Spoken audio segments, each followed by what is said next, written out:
Chers amis, nous tenons à vous souhaiter un bon après-midi pour ceux qui sont en Amérique du Nord, Canada, États-Unis, Mexique, et une bonne soirée à ceux qui sont en Afrique, à ceux qui sont en Europe.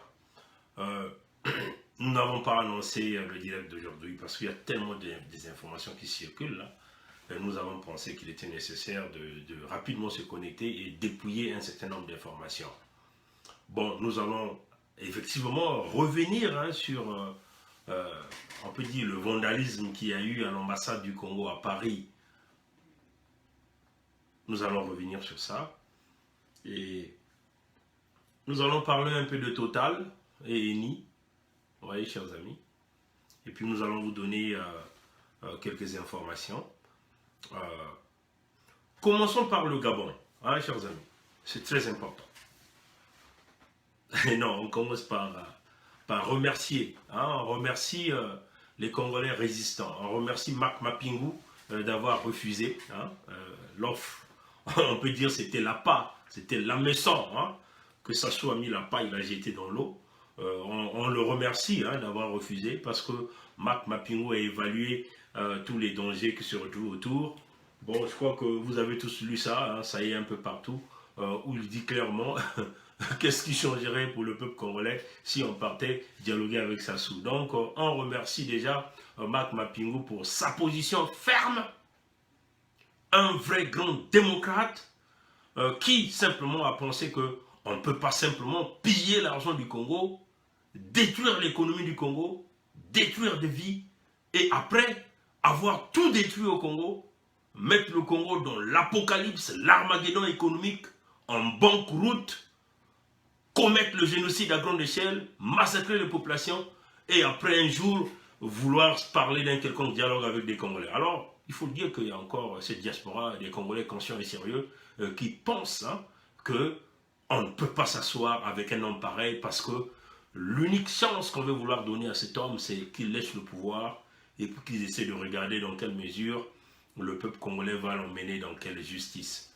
Mais comme il se maintient, vous comprenez que en se maintenant, il est en train d'empirer ce qui va lui arriver. Parce qu'on le dit, chers amis, ça sera une véritable justice. Vos histoires de lavement de main que Monseigneur Ernest Kombo nous a mis là, c'est fini là, on n'en parlera pas. Vos histoires d'amnistie là, on n'en parlera pas. Hein, parce qu'il faut dire que nous serons les fervents,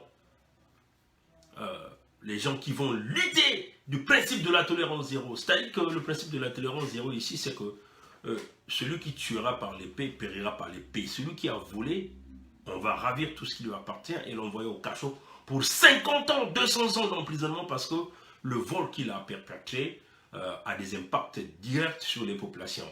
Aujourd'hui, le pays est quasiment en pleine destruction. Donc, remerciement à Marc Mapingou qui a compris à la pas qu'on lui a tendu par le régime Sassou.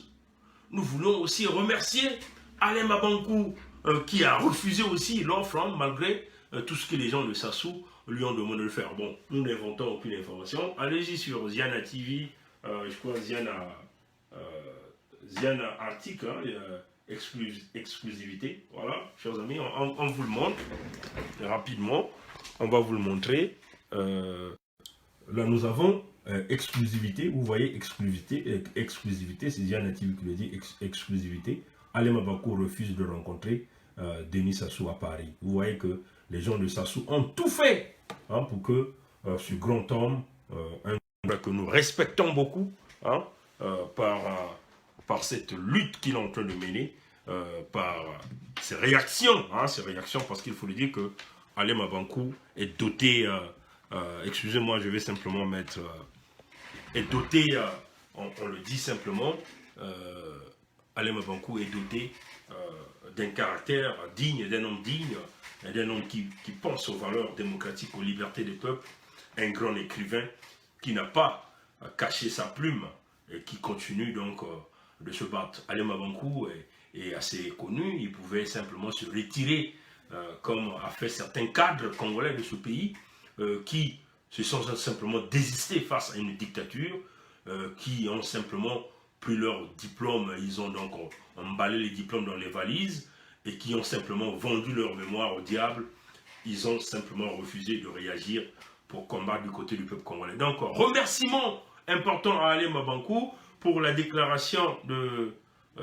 Mac Mapingu. Vous pouvez aller le regarder sur Braza News, ça est un peu partout, vous allez regarder ce qu'il a écrit. Donc, il faut lui dire que nous remercions aussi cette diaspora de Paris, diaspora d'Europe, la diaspora d'élite, il faut le dire, d'élite, qui a compris qu'on ne peut pas s'asseoir sur une table avec un criminel, un homme qui a commis le génocide. La place du génocidaire, c'est dans les tribunaux. Et puis, les tribunaux vont se décider où est-ce qu'ils vont envoyer un criminel de l'ampleur de Sassou et toute sa bande. Ceux-là qui pensent que le Congo appartient à eux, le Congo appartient à leurs grands-parents ou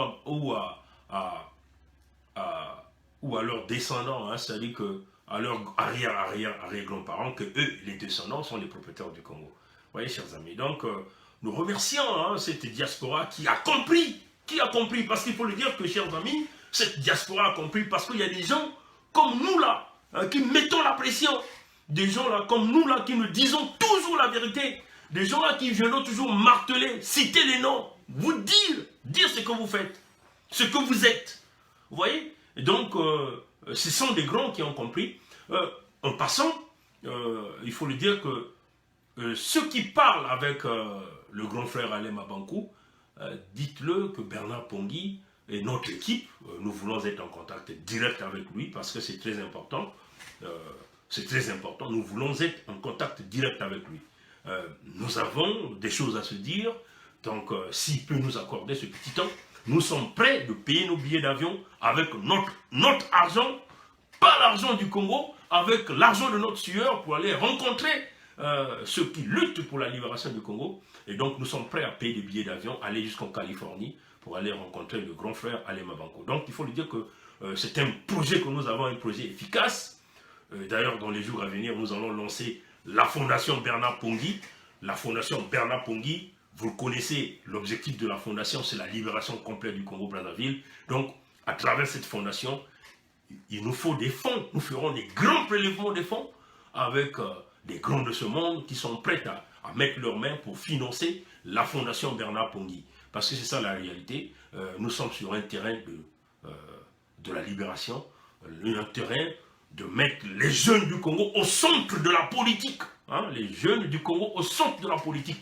Pas des jeunes qui ont vendu leur âme, l'esprit moutonnier, qui marche en suivant sa soupe. Mais des jeunes qui ont compris qu'il faut que nous travaillions tous ensemble pour pouvoir rebâtir le Congo, donner du dynamisme à l'Afrique, donner du dynamisme à notre pays. Voilà pourquoi il a été nécessaire de mettre en place une fondation. On pouvait donner ça, le nom de n'importe qui, mais comme je suis cette figure-là, de courageux qui vient sur les médias sociaux, qui parle partout, qui toque toutes les portes, les gens ont dit, si on le mettait à un autre nom, les gens ne connaîtront pas qu'est-ce que c'est cette fondation.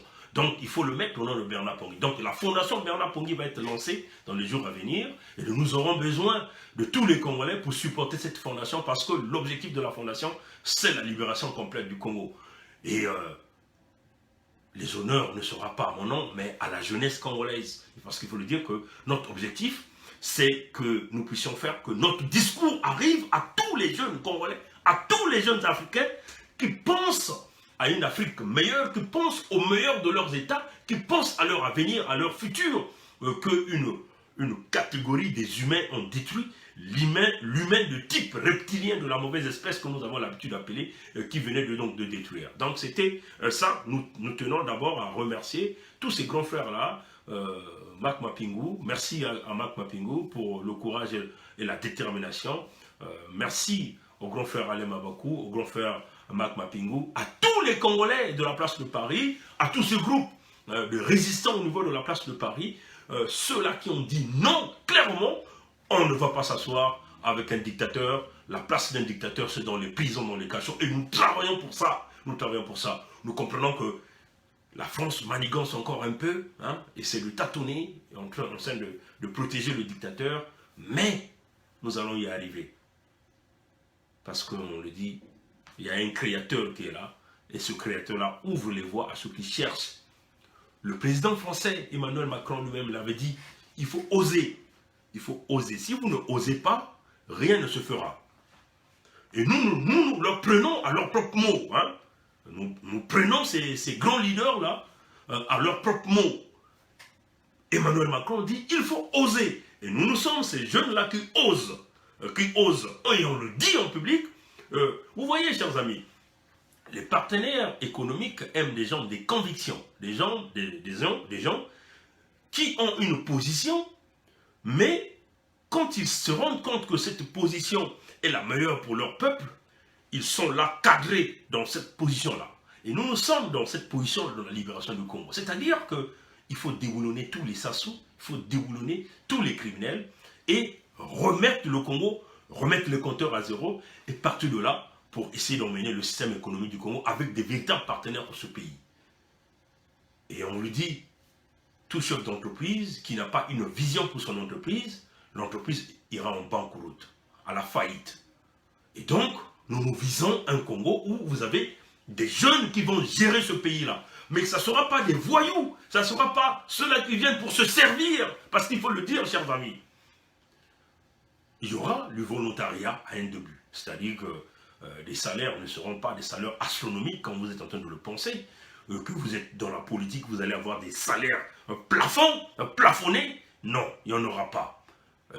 En mettant en place des stratèges qui travailleront pour revoir la rémunération des hommes politiques au Congo. Parce qu'il faut le dire, vous travaillez pour le peuple, vous ne pouvez pas gagner plus que le peuple. C'est ça la réalité. Voilà, donc, nous commençons par le Gabon. Un énième coup d'État constitutionnel au Gabon. Énième coup d'État constitutionnel au Gabon. Vous le connaissez, hein, cette dame-là, la présidente de la Cour constitutionnelle, Marie-Madeleine Mboransuo. Elle réécrit donc l'article numéro 13 de la Constitution gabonaise. Tous nous savons, Ali Bongo est mort. Mais, piloté par ce système de manipulation de la France-Afrique, on casse l'information aux Gabonais pour qu'eux, ils trouvent des formules qui leur permettront d'imposer un homme à la tête de ce pays sans même procéder par des élections. Sans procéder par des élections. Les manipulations ont commencé, les tractations ont commencé. Donc, Marie-Madeleine Mboransuo se décide à elle seule, donc à la Cour constitutionnelle du Gabon, de changer les articles de la Constitution, de réécrire l'article numéro 13 de la Constitution. Mais ce qui est à l'encontre de l'article numéro 5 de la Constitution du Gabon, qui parle de la séparation des pouvoirs, le pouvoir exécutif, le pouvoir législatif et le pouvoir judiciaire. Vous voyez que, en réécrivant l'article 13 de la Constitution du Gabon, nuitamment, chers amis, hein, on le répète, nuitamment, Madame Marie-Madeleine Mboransuo a simplement fait entrave à la Constitution. Donc, un coup d'État constitutionnel, elle a eu à faire. Parce que la Constitution est rédigée par des législateurs. Et non, les juristes. Les juristes ont un pouvoir d'exécuter et de suivre la loi, de mettre en application les lois. Mais la loi est mise en place par qui? Par les législateurs. Donc, les députés, le Parlement, ainsi de suite. Le rôle des juges, c'est de se rassurer que les lois sont respectées. Mais, Madame Mboransuo, présidente de la Cour constitutionnelle du Gabon, se met à la place, de même temps, du législateur. Donc, elle devient, en même temps, patronne du système judiciaire et patronne du système législatif. Donc, simplement, le Parlement du Gabon est sous la commande de la dame. Mais on appelle ça quoi? Un coup d'État constitutionnel. Alors, l'article 13 de la Constitution du Gabon le dit d'une manière claire. En cas d'invalidité du chef de l'État ou en cas de maladie chronique en cas de décès, l'État, donc la Cour constitutionnelle devait donc déclarer vacance du pouvoir. Donc quand il y a vacance du pouvoir, qu'est-ce qu'on fait? Donc tout le système, donc la constitution du Gabon se met en place, la présidente du Sénat prend les commandes du pays, et en ce moment-là, il y a une période qui donc permettra à la nouvelle équipe d'organiser les élections présidentielles pour pouvoir élire un autre chef d'État. C'est ça, en réalité. Et en Afrique, on nous empêche, chers amis, de pouvoir appliquer la loi, de pouvoir suivre la loi. Donc, qu'est-ce qu'on fait? On utilise, on cible une catégorie d'individus qui ont un certain nombre de pouvoirs et on leur demande simplement de manipuler les lois. Comme d'ailleurs, nous savons, le président Déby, il a dit clairement que la France a manipulé la Constitution, a changé la Constitution, du Tchad pour lui permettre de demeurer là. Et ce sont les mêmes tractations qui sont en train de se faire. Qui est donc derrière cette force pour pouvoir demander à Madame Marie-Madeleine Bouransuo, nuitamment, d'aller changer le contenu de l'article 13. Et en changeant le contenu de l'article 13, elle nie la vacance du pouvoir et donc elle attribue les nouvelles fonctions du président de la République au Premier ministre du Gabon et au président de l'Assemblée, qui vient d'ailleurs d'être même positionné comme étant le Premier ministre temporaire du Gabon. Alors, chers amis, nous avons dans le système du baie vitré, tout le monde voit tout le monde écoute tout le monde. Nous allons vous montrer un petit extrait comment Marie-Madeleine Bouransuo, qui a déjà fait le coup d'État en retirant la victoire de Jean Ping, en le donnant simplement à Ali Bongo, et cette même dame est manipulée, mais par qui? Le système France-Afrique. Voilà pourquoi la France ne veut pas à tout prix que le Gabonais sache que Ali Bongo est mort. Alors, nous allons lire le contenu de cet article 13, comment Marie-Madeleine Bouransuo a modifié le contenu de l'article 13 de la Constitution du Gabon. Alors, simplement, on tourne la caméra, on va essayer d'ajuster. Vous allez donc le voir, comment elle a réécrit le nouveau article. On va le lire. L'article 13 de la Constitution réécrite par la Cour constitutionnelle se présente désormais ainsi. En cas d'indisponibilité temporaire du président de la République, pour quelque cause que ce soit, certaines fonctions dévolues à ce dernier, à l'exception de celles prévues aux articles 18, 19 et 109, alinéa 1er, peuvent être exercées selon le cas, soit par le vice-président de la République, soit par le Premier ministre, sur autorisation spéciale de la Cour constitutionnelle saisie par le Premier ministre ou en 10e des membres du gouvernement chaque fois que nécessaire. Vous voyez que elle s'est rendue donc, cette dame s'est rendue donc, elle s'est rendue donc incontournable. Oui, chers amis, elle s'est rendue donc incontournable. Mais en réalité, chers amis, nous sommes ici pour vous expliquer tout un tas de choses. On va essayer encore d'aller regarder.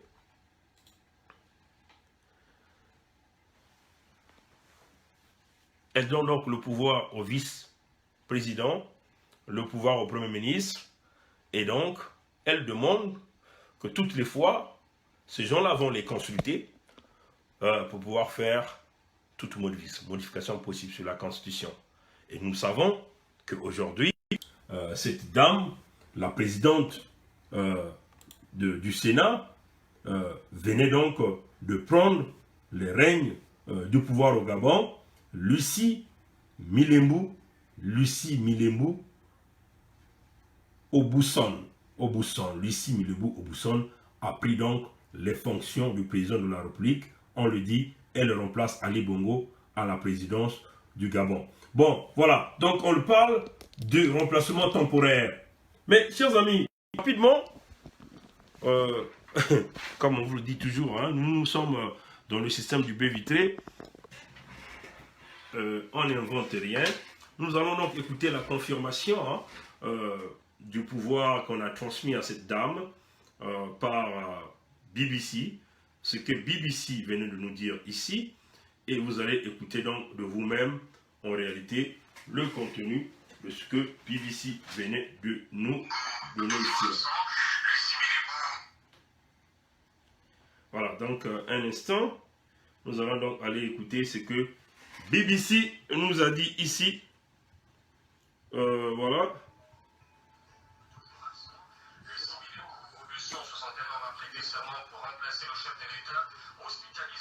Le 24 octobre en Arabie Saoudite, à Libreville, Stéphane Mavungo. La présidente du Sénat va assurer l'intérim du président de la République du Gabon.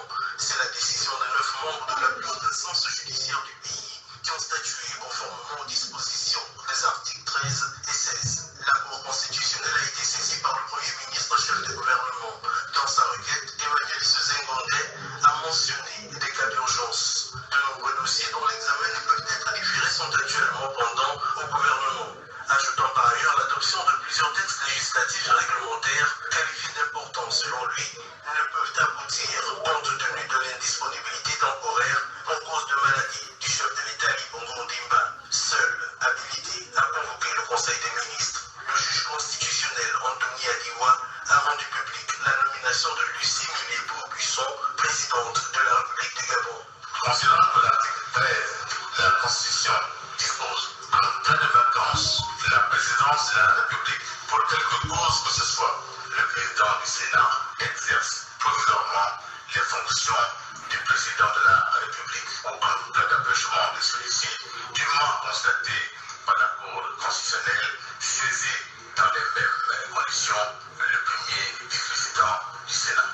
Âgée de 61 ans, la présidente de la République du Gabon par intérim est investie à titre temporaire de la plénitude de fonctions qui lui incombent en qualité de chef d'État. Libreville, Charles-Stéphane Mavungo, BBC Afrique. Bon, voilà. Les amis de BBC viennent donc de confirmer l'information que nous venons donc de vous parler. Le énième coup d'État, on peut le dire, énième coup d'État constitutionnel au Gabon. Comme vous le voyez, Madame Milebo, qui était la présidente du Sénat, a pris donc les commandes. Mais bien sûr, on le dit, à titre temporaire, il n'y a pas vacance de pouvoir. Donc, le système qui manipule la politique en Afrique est en train de préparer la carte. Éventuellement, nous allons arriver à quoi? On va vous le dire, hein, ce qui va arriver. À un certain moment, cette dame va démissionner. Et donc, cette même cour constitutionnelle, dirigée par Anne-Marie Bouransouo, Marie-Madeleine Bouransouo, elle va donc aller donc modifier encore cette même constitution pour simplement transférer tout le pouvoir au Premier ministre, donc un homme proche choisi par le système de la France-Afrique. Et donc, nous allons donc nous arriver à quoi? À une transition de 5 ans, peut-être 7 ans, prolongée, et on va vous dire, les élections vont être organisées après 7 ans. Et une façon donc de maintenir le nouveau homme fort du Gabon, choisi par le système France-Afrique, et en ce moment-là, les Gabonais ne verront absolument rien. Le coup d'État constitutionnel mis en place par Anne-Marie Bouransouo, éventuellement, elle ne prend pas de décision seule, la décision est partie de quelque part dans un pays que vous connaissez bien et qui est la France. Ceci nous amène à notre deuxième sujet, la France, là où il y a eu l'attaque de l'ambassade du Congo par des gens, qu'on le dise, des gens qui ne connaissent pas. Mais en tout cas, chers amis, démocrates africains, peuple du monde entier, nous, on va vous dire qui a fait le vandalisme à l'ambassade du Congo en France, on va vous le dire. Donc permettez-nous, chers amis, parce que nous ici, nous aimerons toujours parler en décryptant les images. Vous regardez les images différemment par rapport à nous. Nous avons cette potentialité d'investigateurs, hein, il faut le dire comme ça, cette expérience d'investigateur, et nous allons regarder le fond des choses. Voilà, donc, on va simplement aller regarder quelques photos Et à partir de ces photos, nous allons donc tous ensemble essayer de regarder qui pouvait faire ce genre d'acte. Qui pouvait le faire.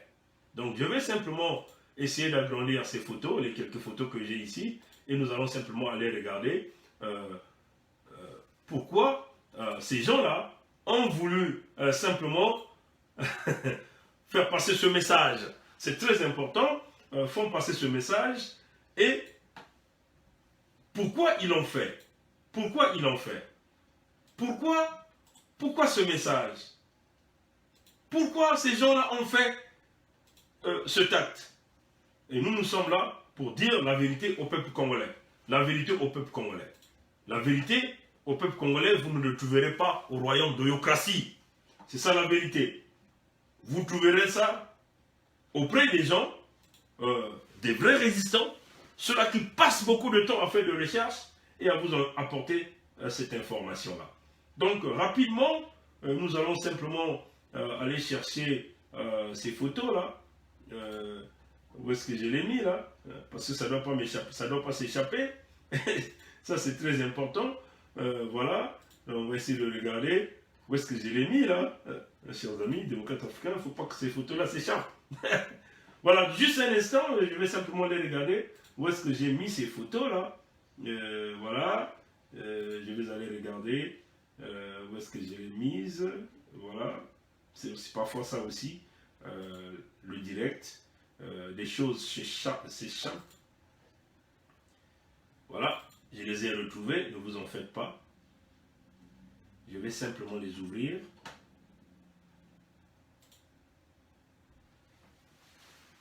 Nous allons tourner la caméra et nous allons décrypter tous ensemble sur ces images-là. Alors, chers amis, je vais simplement essayer de tourner. Vous allez remarquer dans le message, hein, je vais donc essayer de regarder à partir de ce niveau-ci, me dit, pas de Sassou en France, libérez Mokoko, Sassou n'est pas le président, et on signe avec une signature, les combattants. Bon, on peut encore regarder l'autre image, on va essayer de regarder, encore, vous le voyez à ce niveau, on a calciné les voitures, vous voyez, pas de Sassou en France, libérez Mokoko, Sassou n'est pas le président. Et là où il y avait la signature, et on vous signe ici, la signature est là, les combattants. Mais la signature là veut tout dire, chers amis. La signature veut tout dire. Pour les flics, on va vous le dire là. Pour les flics, Monsieur Castaner est le plus grand flic de France. Mais il doit connaître ça, cette signature. Ceux qui commettent un acte pareil ne signent pas. Un criminel, quand il vient faire ses actes, il ne signe pas ça. Il fait son acte, il est parti. Il disparaît. Vous ne le voyez plus. Mais il y a un message dans ce message. Si on veut faire cette tautologie. On dit, libérez Mokoko. Qu'est-ce que le nom de Mokoko vient faire là? Il faut le savoir que, chers amis, l'assassin revient toujours à son lieu de crime. L'assassin revient toujours à son lieu de crime. Quand Roga Roga a fait le concert à Paris, il y a eu vandalisme, des voitures brûlées, on a détruit des choses, les gens, n'est-ce pas? Mais ça n'a jamais été fait par les combattants. Quel est le résultat de cette enquête? Est-ce que M. Castaner peut nous dire les résultats de cette enquête? Ils n'ont jamais parlé de cette enquête. Est-ce que les juges français peuvent-ils nous dire le résultat de cette enquête-là, le conseil de Roga Roga? Parce qu'ils savent la signature des gens qui ont commis ces actes-là. Mais en réalité, l'intention de ces gens, de Sassou, les cobras de Sassou, pilotés par ce petit reptilien de la mauvaise espèce qu'on appelle Bokilo, le savent. Parce que Bokilo, là, il a un passeport diplomatique. quand ils ont attaqué Roland Nitou, il y a une plainte qui a été déposée. Quels sont les résultats de cette plainte-là? Bokilo est libre comme un papillon et il se balade partout en France. Rien n'est fait parce qu'il est protégé par ce système-là. Il faut lui dire que le système de police, de sécurité en France travaille avec Sassou pour permettre à Sassou de commettre ce genre de crime pour que l'autorité française essaie de retourner ces crimes-là contre les jeunes résistants. Voilà pourquoi vous voyez, tous nos jeunes en France se battent avec la justice française. On essaie de leur donner l'étiquette du banditisme, des voyous, pour essayer simplement de détruire leur casier judiciaire ou leur inculper ce qu'ils ont appelé l'étiquette de fichier S, donc simplement un petit terroriste. Mais en réalité, les vrais criminels se cachent derrière ces cravates-là, rouge, chemise blanche, costume noir, derrière la politique, ou dans les soutanes des juges, ou dans l'uniforme des policiers, travaillant dans le sens de la France-Afrique. Et c'est ce que nous dénonçons. Et ce que nous dénonçons. Les crimes pendant le conseil de Roga-Roga, les résultats n'ont jamais été connus. On n'a jamais appréhendé ceux-là qui ont vandalisé les voitures des gens. Les mêmes techniques. Comment on brûle les voitures. Ce sont les mêmes techniques. Et là, chers amis, le même système est revenu. L'homme se retrouvant à Paris, dans ce qu'ils ont appelé le sommet de la paix, que lui, il a financé avec l'argent du contribuable congolais. Il est d'abord venu en grande pompe à Paris avec un Boeing 777, là où il a loué à plus d'1,5 million dollars de l'argent du contribuable congolais, Boeing de la dernière catégorie, de la dernière ligne, avec tout le luxe et le prestige. Pendant ce temps, au Congo, les gens n'ont pas de salaire, n'ont pas de pension. L'université Marangwabi, à l'instant même que nous sommes en train de vous parler, est hermétiquement fermée. La désolation complète, les hôpitaux manquent de tout, les écoles, c'est la catastrophe. L'homme, pour ses intérêts personnels, se permet donc de venir en grande pompe. Vous voyez? Donc, il cherche la compassion internationale. Il cherche à se faire reconnaître. Mais cette ambassade-là est restée en dehors des crimes que cette ambassade-là a commis. Vous connaissez le jeune Papou Gombe de mouvement Sassoufi a failli être assassiné à l'intérieur même de cette ambassade. Est-ce qu'on peut nous dire la suite du plainte de Papou Gombe, la plainte que Papou Gombe a fait en France contre l'ambassade du Congo? Est-ce que les autorités françaises peuvent-elles nous parler de la suite de cette plainte? Vous voyez, chers amis, rien n'avance quand il s'agit des gens de Sassou. Vous vous souvenez, Pierre Oba, ceux-là qui ont commis les crimes de masse au Bitu de Brazzaville, Jean-François Ndengue, commis des crimes de graves, des crimes de masse au Bitu de Brazzaville, appréhendés par la justice française, ils ont été libérés dans la nuit et vite expédiés à Brazzaville. Denis Christel, qui est impliqué dans le vol d'argent, était donc obligé de payer plus de 10 millions d'euros en espèces à la justice française pour qu'on le libère, qu'il rentre d'urgence à Brazzaville ou à Oyo. Alors vous le voyez, chers amis, la justice française cible qui? Les plus faibles, donc nous les résistants, parce qu'ils profitent de prendre l'argent du sang. Alors, Sassou, dans la recherche de la compassion internationale, saisit l'opportunité là où il y a tous les chefs d'État et de gouvernement à Paris pour commettre un acte. Et il choisit qui? Il choisit de s'attaquer au bâtiment que le gouvernement congolais paye. Qu'on en veuille ou pas, c'est l'argent du Congo qu'on utilise pour payer le lieu de l'ambassade, pour payer les taxes, pour payer le loyer à l'ambassade. Vous voyez, il se décide de s'attaquer à un bien qui appartient au peuple congolais. Vous voyez, chers amis. Alors, et qu'est-ce qu'il fait? Il va donc signer pendant ses attaques au nom de Moukoko. Mais pourquoi il utilise le nom de Moukoko? Mais il utilise le nom de Moukoko parce que nous savons que la Commission des droits de l'homme des Nations Unies juge inacceptable l'incarcération du général Jean-Marie Michel Mokoko. Donc on demande simplement à Sassou de le libérer immédiatement. Et donc l'homme, qu'est-ce qu'il fait? Il essaie donc de rallier l'étiquette du terrorisme de bandit au général Jean-Marie Michel Mokoko et aux résistants de Paris. Donc voilà pourquoi il a utilisé le nom de Mokoko, pour essayer de salir de plus en plus le nom de Mokoko et encore dire aux Français que, attention, si vous pensez que Mokoko peut diriger ce Congo, mais vous voyez déjà que Mokoko a commis des crimes ici à Paris en s'attaquant à l'ambassade du Congo.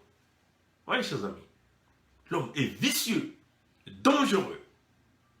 Et en marquant la signature, les combattants, une façon de dire que, vous voyez, tous ces jeunes Congolais qui font le bruit, ils sont donc des terroristes, donc forcément, il faut leur donner l'étiquette de fichier S. Mais le véritable criminel, dans ses plans, il pensait donc attirer la compassion. Mais chers amis, vous n'avez certainement pas retenu quelque chose hein, pendant cet acte-là. Regardez comment tous les médias français ont relayé l'information du vandalisme de l'ambassade de Congo à Paris. Tous les médias en France ont repris l'information. Mais ça veut seulement dire que la propagande médiatique avait déjà été préparée en amont. Comme nous le savons, dans le génocide de Lari, le génocide, on peut le dire, dans le territoire Sundi, qui comporte le Poul, la Bwenza, le Nyari, la Lokumu, les médias français avaient été déjà préparés pour simplement ne pas diffuser la bonne information ou simplement conserver un silence absolu par rapport au crime. Mais cette fois-ci, on a préparé les médias français à faire véhiculer le plus rapidement que possible, en grande pompe, le vandalisme de l'ambassade du Congo. Mais simplement pour qu'on fasse quoi? Pour que les autres médias internationaux, puisque avec cette connexion qui lie tous les médias du Canada, des États-Unis, vont donc aller piocher l'information, vite diffusée dans leurs États, pour qu'on dise que le général Mokoko et les résistants sont donc un groupe terroriste qu'il faut donc rejeter. Et donc, en ce moment-là, Sassou va se retrouver dans un positionnement de force et de compassion et de soutien. Malheureusement pour lui, les vrais résistants n'étaient pas à Paris la nuit là. Erreur de calcul, de programmation, certainement. Mais il faut le dire qu'il y a aussi les grands esprits qui sont en train de guider nous qui résistons contre ce système diabolique et démoniaque.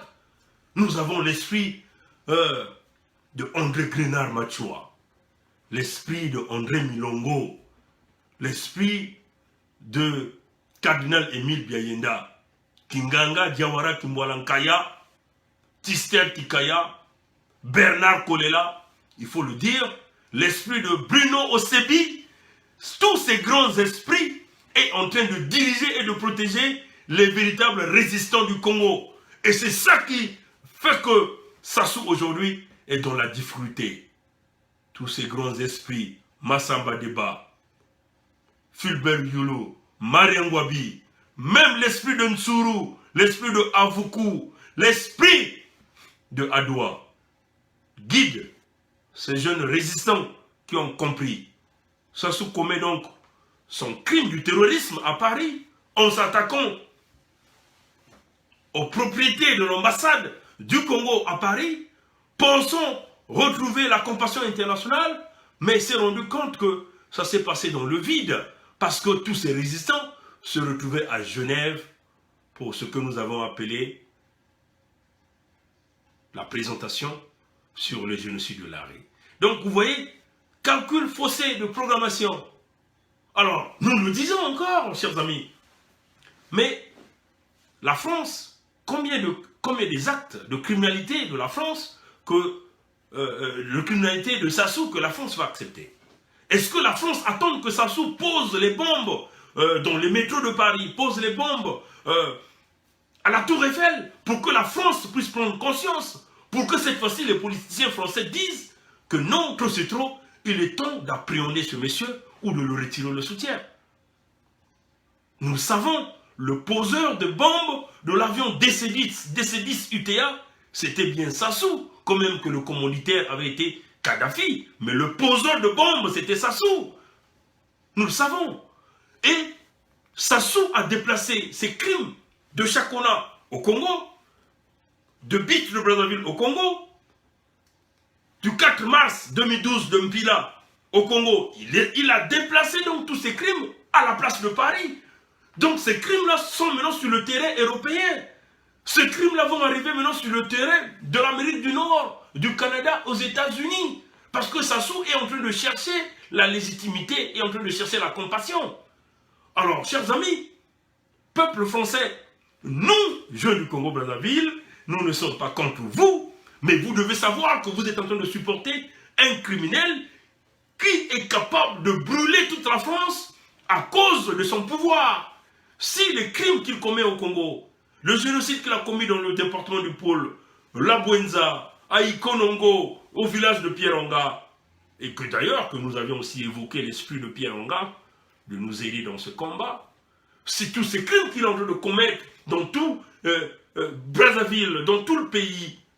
Il arrive à déplacer donc le champ magnétique de ces crimes qui se retrouvent maintenant au niveau de Paris.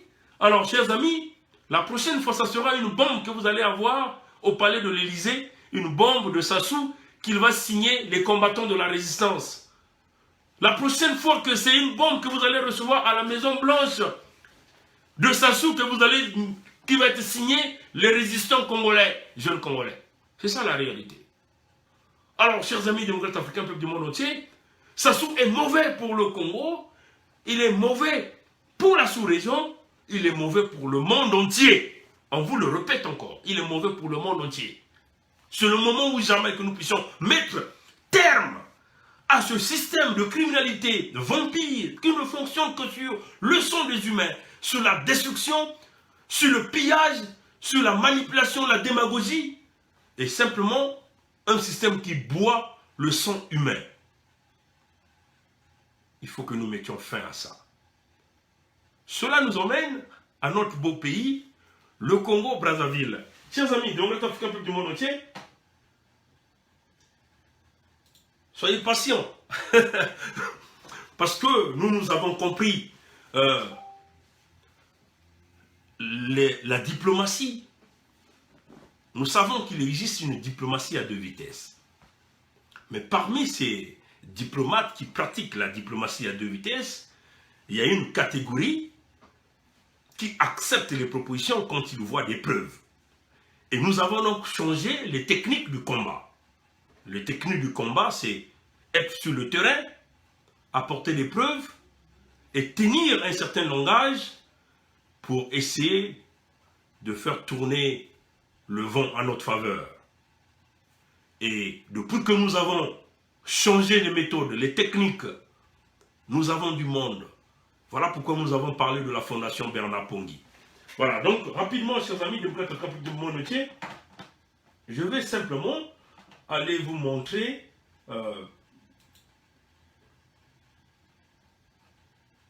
une petite vidéo rapide que vous allez voir de vous-même et nous allons simplement se mettre à décrypter cette vidéo avec vous, ensemble, avec vous,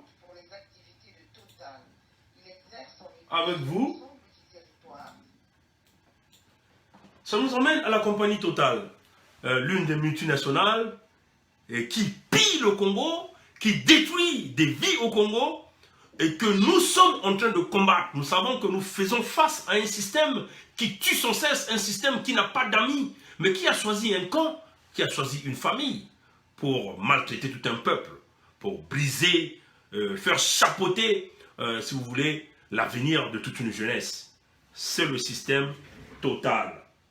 Donc rapidement, permettez-nous simplement de mettre notre micro et d'essayer de regarder ici le sang. Et nous allons tourner la caméra et de vous faire jouer cette vidéo. Et vous comprenez que, chers amis,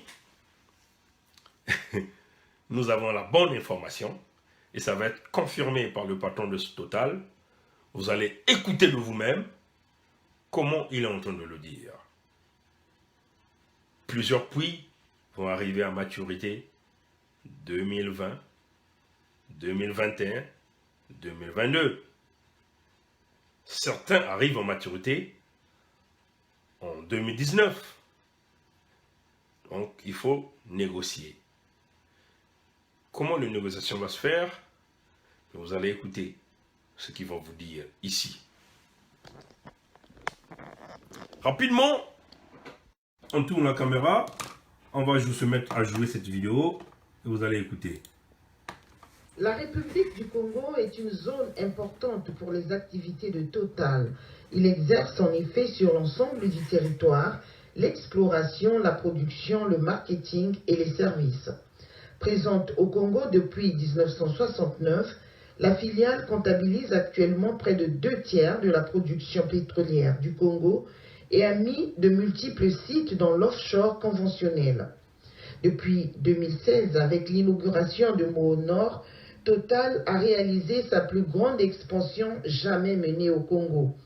Son PDG, Patrick Pouyanné, est donc venu faire le point avec le président de la République sur l'évolution de la production pétrolière en République du Congo. Nous avons simplement fait le point, justement, et nous sommes félicités du fait que, notamment, la production du dernier né de la famille Total Congo, qui est le gisement de Moho Nord, produit même mieux que prévu, et donc ce sont des bonnes nouvelles. Notre production croît, donc on va organiser une belle fête au Congo en 2019 pour fêter ce cinquantenaire, et bien évidemment, j'y serai présent, et j'espère que le président de la République du Congo nous fera l'honneur d'y assister également. Malgré la conjoncture marquée par la baisse des prix du baril, Total prévoit une production d'hydrocarbures encore en hausse et a également multiplié des technologies pour une exploration toujours plus sûre et plus performante. Nous avons plusieurs projets, oui bien sûr, et ça fait partie des discussions que nous avons. Nous souhaitons pouvoir poursuivre l'exploration. L'exploration, c'est le futur du Congo, c'est le futur de Total au Congo, encore une fois. Donc on a des projets d'exploration à la fois d'ailleurs offshore, mais également à terre, où nous regardons plusieurs permis, et j'espère que nous pourrons en 2019 les concrétiser. Premier opérateur pétrolier au Congo depuis 1969, Total, qui investit toujours sur le long terme pour assurer la pérennité de sa production, contribue pour une large part aux efforts de développement du Congo. Vous avez entendu, dans les images, vous avez vu Ominga, qui est le nouveau patron de la SNPC, et puis vous avez vu Ngokana,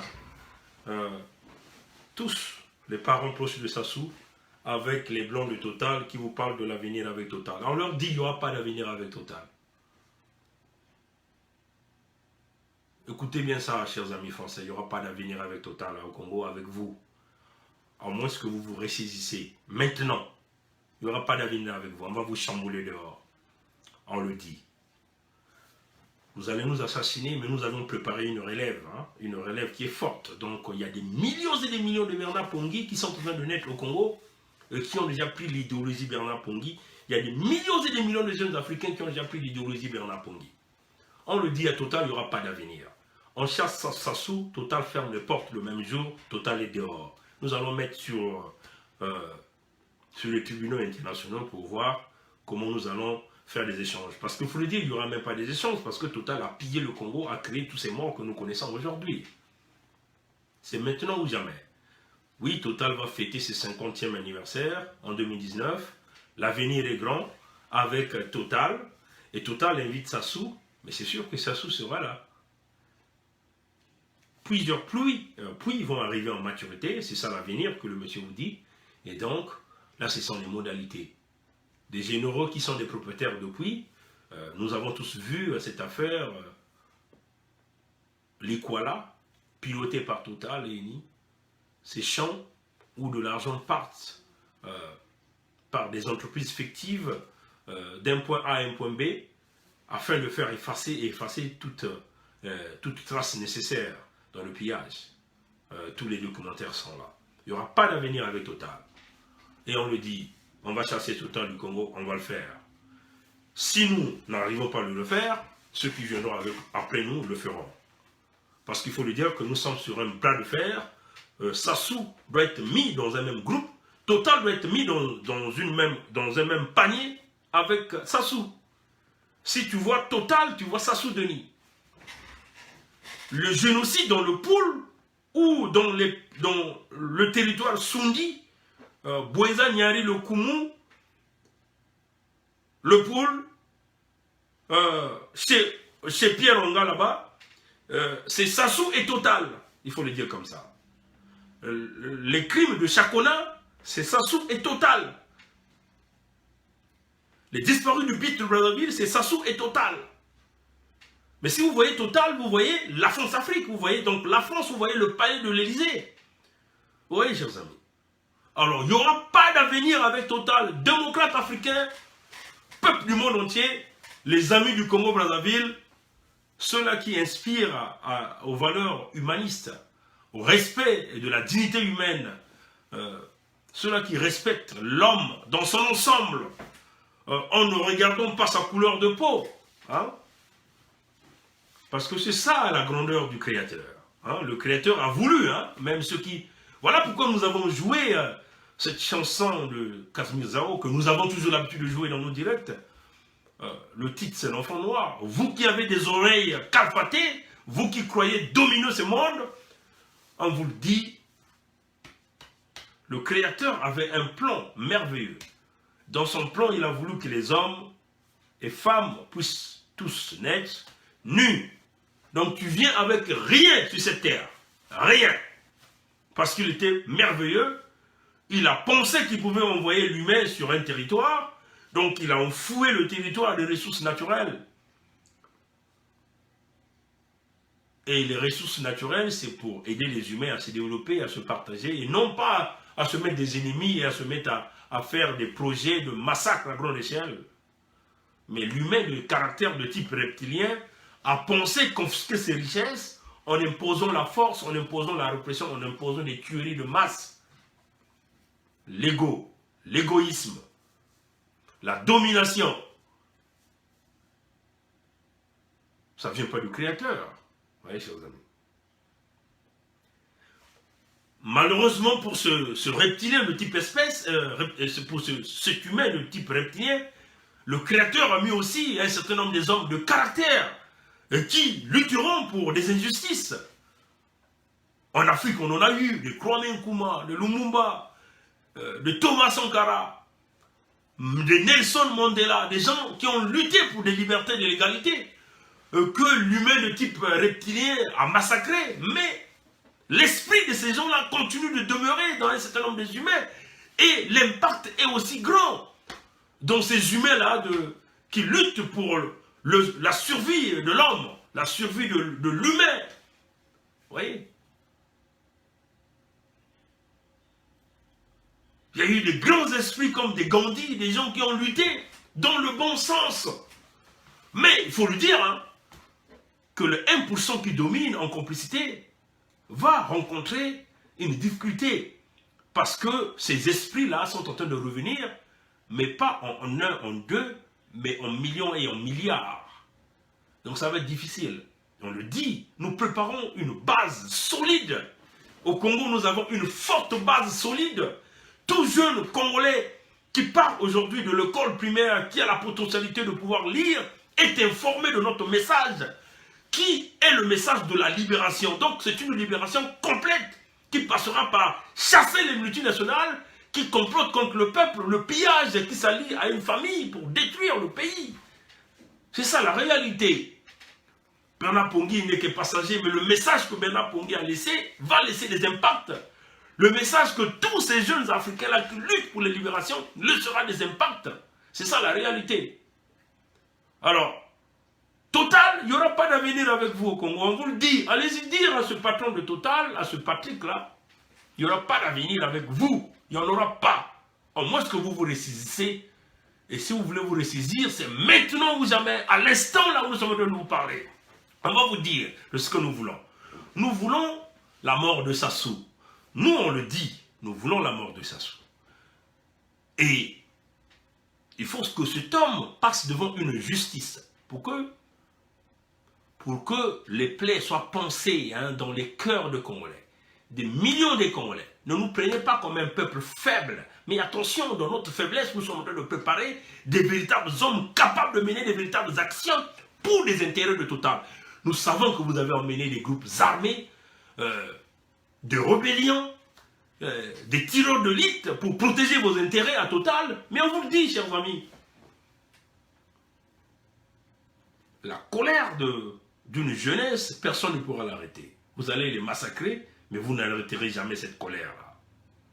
Donc, travaillons sur une base qui est celle de l'inclusion de toute la jeunesse dans les décisions politiques. C'est cela, si vous voulez que si la France veut survivre en Afrique, écoutez ce message-là. C'est un message fort. Il faut que la France puisse mettre fin à ces présidents poubelles, reptiliens, des présidents de 80 ans, à ce système de famille qui gouverne comme des rois dans ces États, que la France pense aux élites de la jeunesse qui ont une vision pour leur peuple dans le sens du développement. Parce que, chers amis, vous ne pouvez pas avoir l'avenir avec Total qui est incapable de construire, même de faire un don d'un hôpital au Congo-Brazzaville pendant plus de 50 ans d'exploitation. Total n'a même pas un hôpital pour les populations. Les redevances de la pollution au niveau de Pointe-Noire, au niveau de tout le Congo, ne profitent pas aux populations du Kwilu. C'est incroyable. Ça montre le mauvais cœur, la mauvaise vision, la haine de cette multinationale qui est Total, et même Eni. Mais si vous essayez de regarder en Arabie Saoudite, il y a des universités payées par Total, financées par Total, par l'argent de redevances provenant de la pollution, de l'exploitation des hydrocarbures. Il y a des hôpitaux payés, subventionnés. Au Congo, il n'y a même pas de bourses que Total peut offrir. Même pas un petit dispensaire. Et on ne peut pas parler d'avenir avec une entreprise pareille. Jamais du tout. Jamais du tout. Une entreprise qui vient, qui pille nos richesses, qui est incapable de retourner même les 0,00001% de ce que vous pillez. Il n'y a pas d'avenir avec vous au Congo et on le dit, on le signe aujourd'hui. Alors, peuple du Congo, comprenez ce message, c'est un message fort pour la libération du Congo. Nous allons clôturer rapidement par... La République du Congo est une zone importante par pour les cette activités vidéo là. Total. Je crois que vous avez tous vu ça.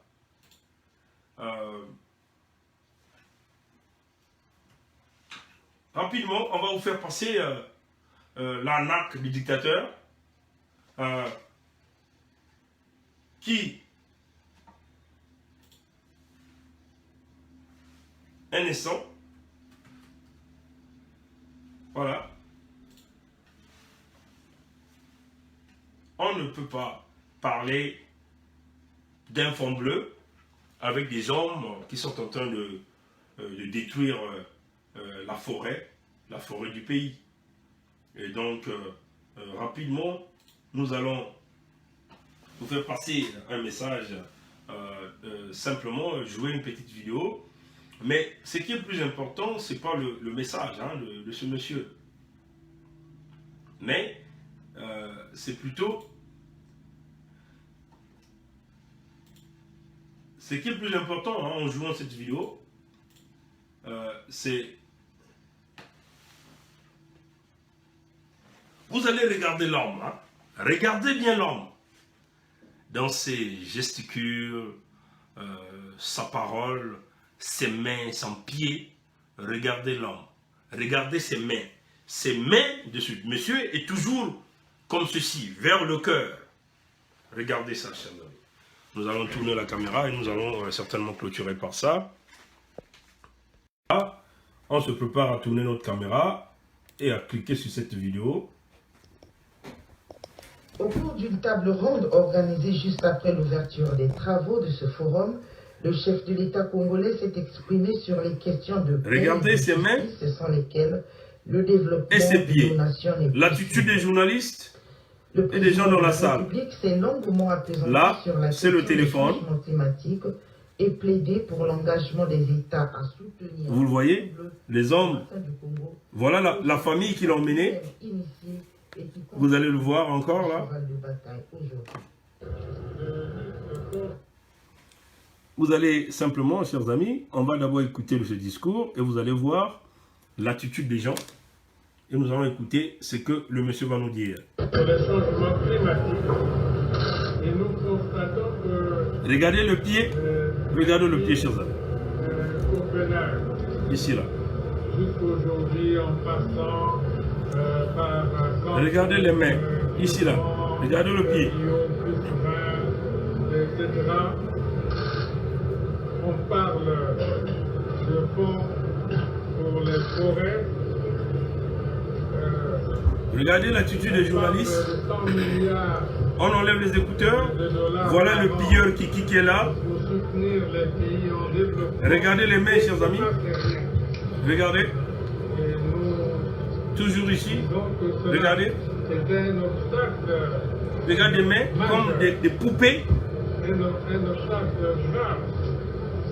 Et l'on demande à ces pays de faire à eux seuls l'effort de protection de ces 220 millions d'hectares de forêt sans contrepartie. Comme si, je répète les propos d'un dirigeant de ce monde, qui disait, bon, est-ce que... Bon, vous pouvez aller regarder cette vidéo là, mais vous comprenez de quoi nous sommes en train de parler ici. Le Fonds bleu, c'est le projet de Sassou et sa famille, mais nous on se dit, si vous regardez la vidéo, vous allez vous rendre compte que même le président Uhuru Kenyatta du Kenya, en train de feuilleter son journal. Vous allez regarder, les journalistes enlèvent les écouteurs, ils sont au téléphone, les gens tournent le dos. Les Blancs se disent, mais regardez-moi ce merdier là, qui a eu des multi-dollars de son pays, et qui s'est simplement décidé de prendre cet argent, d'aller les mettre dans les bunkers personnels chez lui, et une grande partie dans les paradis fiscaux, et qui vient donc ici nous parler d'un projet qu'il appelait le Fonds bleu, pour que des investisseurs blancs aillent investir au Congo. Mais écoutez, je crois que Sassou doit quand même savoir une petite formule mathématique sur le retour sur l'investissement. Quand quelqu'un apporte son argent dans un investissement, la personne expecte vite retrouver son capital qu'il a investi, plus le bénéfice. Mais si vous partez auprès d'une banque, votre crédibilité est zéro et nulle, quelle est cette banque-là? Elle va être capable de vous donner même le petit prêt pour démarrer le business. Tout le monde le sait que ce monsieur est une pourriture qui a pillé, qui n'a aucune notion. Il croyait parler en Mossi, de Lombo, des Dou, au Doyo, pour leur demander de lui apporter de l'argent, leur apporter de l'argent, pour que lui se serve, comme d'ailleurs qu'il est en train de se servir avec ses partenaires qui sont dans la complicité, dans la destruction économique du Congo. Donc, des Blancs vont venir investir le Fonds bleu. Mais le Fonds bleu, quand on est défenseur de l'environnement, mais on ne peut pas se permettre de couper les forêts congolaises à la vitesse grand V.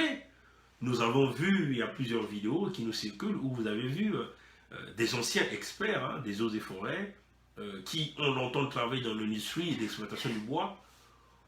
Ce monsieur le disait d'une manière claire que c'est du jamais vu. Ils n'arrivent plus à retrouver, même les arbres de diamètre, on peut dire 10 cm de diamètre, sont coupés. On le voyait simplement à l'exploitation et à l'extérieur. Tout le bois qu'on coupe par les Philippins, les Français qui exploitent vers les Wesso là-bas, où tout le système Sassou et dans la complicité des hommes comme les Henri Nzombo qui font extirper le bois congolais en passant par le Cameroun, tous ils sont devenus des multimilliardaires avec l'argent du Congo, mais ils n'ont aucune notion de l'environnement. On coupe les forêts, on est en train de dévaster toutes les forêts, et on veut vouloir nous faire parler ici des fonds bleus. Mais ce que Sassou est en train de viser, c'est l'exploitation des tourbières. L'exploitation des tourbières. Les tourbières, c'est simplement, on peut dire, de la végétation en forme de démolition qui essaie de contenir une grande quantité de gaz carbonique. Et on essaie d'évaluer ces quantités à des tonnes et des tonnes de gaz carbonique. L'intention première de Sassou, c'est d'appliquer un certain nombre de technologies qui existent pour transformer ce gaz carbonique en industrie d'hydrocarbures. Mais ça demande beaucoup d'énergie, beaucoup de procédés chimiques pour y arriver. Et donc, nous allons arriver simplement à la destruction complète de toute cette zone. Donc, nous pouvons arriver à faire échapper des tonnes et des tonnes de gaz carbonique dans l'environnement et qui va donc aujourd'hui détruire le poumon, le deuxième poumon vert de la planète que nous avons au niveau de cette zone de l'Afrique centrale. Heureusement que quelques gens de la République démocratique du Congo s'opposent farouchement à cette idée de Sassou d'aller dans l'exploitation des tourbières. Vous voyez, chers amis. Alors, on le dit simplement que c'est inacceptable de voir un homme pareil qui n'a plus de cerveau continuer à détruire la réputation, l'intégrité du peuple congolais. Et nous sommes ce peuple-là qui est debout en train de regarder, en train d'acclamer un malade mental, un fou, en train de mener le pays vers la banqueroute, vers la destruction complète, où la réputation de ce pays est brisée. Vous avez une catégorie de la jeunesse congolaise qui se lève pour soutenir ce genre d'individus. Ceux-là qui ont détruit la vie de leur progéniture de ce pays-là. Vous voyez, chers amis. Alors nous sommes ces Congolais-là qui luttent en réalité pour ramener éventuellement des voyous pareils devant les tribunaux, que la justice soit dite d'une manière convenable, que la démocratie soit installée d'une manière convenable. Et voilà pourquoi, chers amis, on le dit, travaillons tous ensemble pour un véritable projet. Nous ne sommes pas des xénophobes, ni des voyous, mais nous avons un projet pour le Congo, celui d'installer la démocratie, de mettre en place des véritables institutions, parler d'une armée qui est consciente qu'on ne touche pas sur le citoyen, parce que le citoyen est le détenteur du pouvoir. Vous voyez, chers amis. Donc, c'est cela.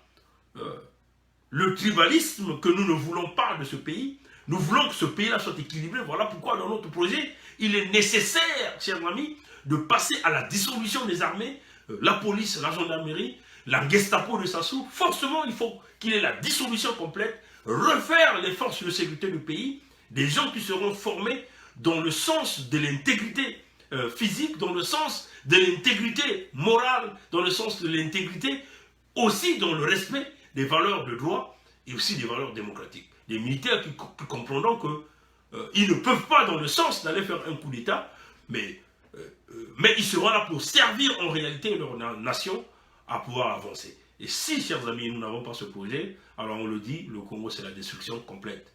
Et donc, chers amis, démocrates africains, travaillons avec nous, travaillons ensemble pour le véritable projet que le projet du Congo, les Congolais unis, dans un pays qui avance, qui prospère, dans un pays qui est capable de pouvoir se développer avec les potentialités que nous avons de la jeunesse congolaise. Et donc, on le dit encore aux politiciens français qui pensent dominer,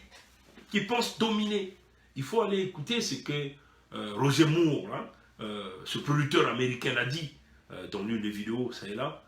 Nous avons mis une partie, il a dit d'une manière claire que le monde est en train de tourner. Les Français qui pensent être les maîtres de l'Afrique, mais ils sont en train de commettre une erreur très grave, surtout avec leur politique d'exclusion de la jeunesse.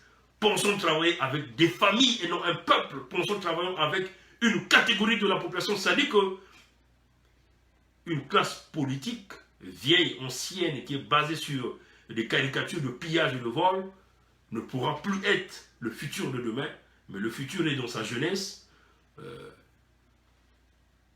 Les Européens qui ont compris ce modèle, ce sont les Européens de la partie anglophone qui ont compris ce modèle, et nous sommes en train de voir le véritable changement, le véritable partenariat dans ce monde anglophone, et il faut forcément que si le monde francophone ne comprend pas encore ça, alors ils sont en train de commettre une erreur très grave.